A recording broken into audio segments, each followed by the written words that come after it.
Assalamu alaikum, hello and namaste. Welcome to another inspiring episode number 69 of the Limelight.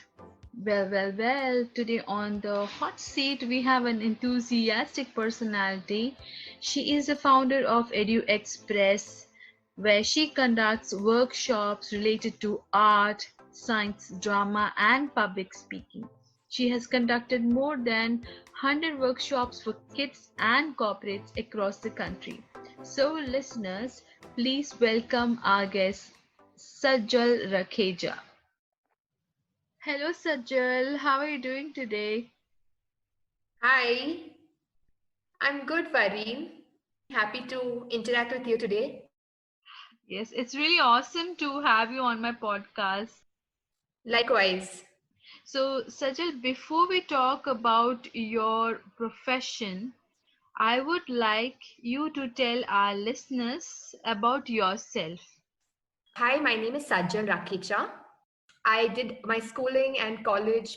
All the education is from Bangalore itself. I've done my MBA in finance. I went on to pursue in the jewelry field. I did my diploma in jewelry designing and diamond grading. From there on, started my professional life after that.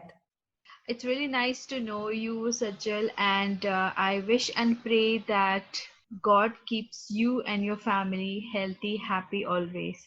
Thank you, Fareen. I wish the same for you and your family. Thank you so much. Thank you so much.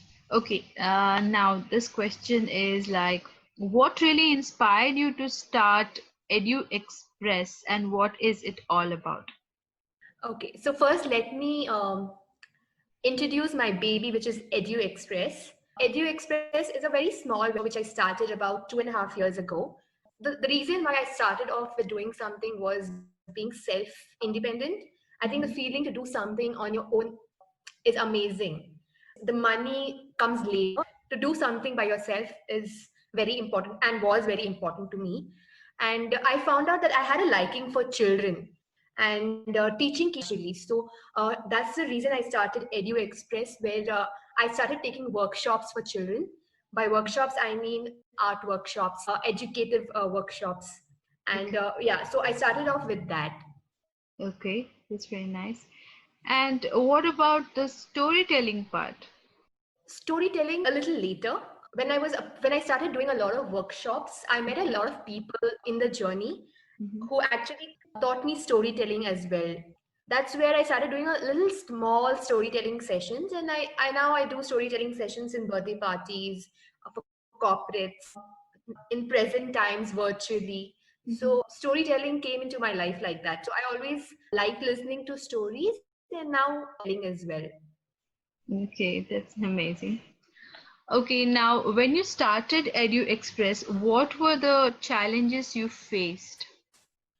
Initially, when I started EduExpress, firstly, the name itself was a challenge. Getting the name that I wanted to keep for my business was a big challenge. Mhm. And then I realized that I wanted to do something in education, events, and education and learning basically is something which is never ending. So I wanted something in both of them in mind.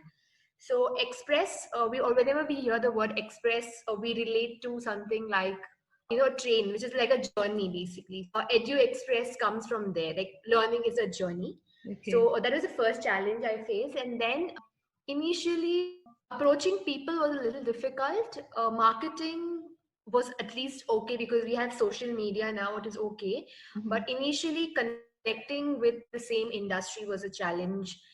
Getting sign-ups was a challenge. Making people believe in your talent suddenly. How do you trust that person? So all these were initial challenges that I faced, but I'm glad that now people kind of recognize me, have connected with me somewhere. So they do recognize me. Maybe a little dot, but then they Mhm. do. Okay. Yes, when you start something new and to send that message across to people what you're really doing, it is difficult at first, but once you start doing your work, and then people come to know and then recognize you. Definitely. I think your talent, your work is what matters the most. People will definitely call you your work once they work with you and they are happy with your work, then they definitely come back to you. And you have to be very liquid, flexible working, because everyone has their own priorities in their work. So you have to be flexible. So that's the key, I think, Right, right. I for do agree. living. I do agree. Flexibility is important, like, and being humble, that is the ultimate. I agree. I think humility takes you places. Yes, for sure. Okay, now after those serious questions, I have a fun part for you. It is called the rapid fire round. Okay, and I will be asking you Oh my god. three three random questions which you can answer in one word or a sentence. Okay. Okay. Okay. My first question is, as a kid, which was your favorite chocolate? I think it still remains the same. I think any dairy milk. Any Dairy Milk chocolate? Yes.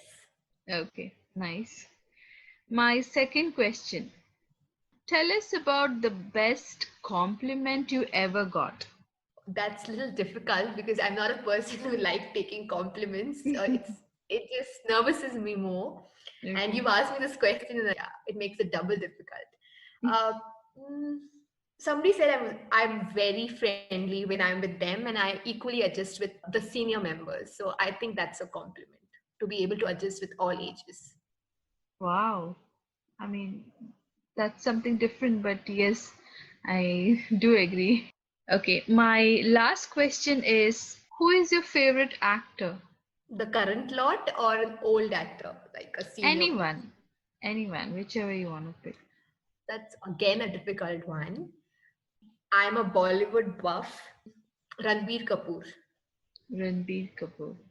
I really liked him in Ye Jawani Hai Diwani. I think it was a very young, fun, good music. So overall, good movie. Nice. That was the end of the rapid fire round, and your answers were really nice and fun.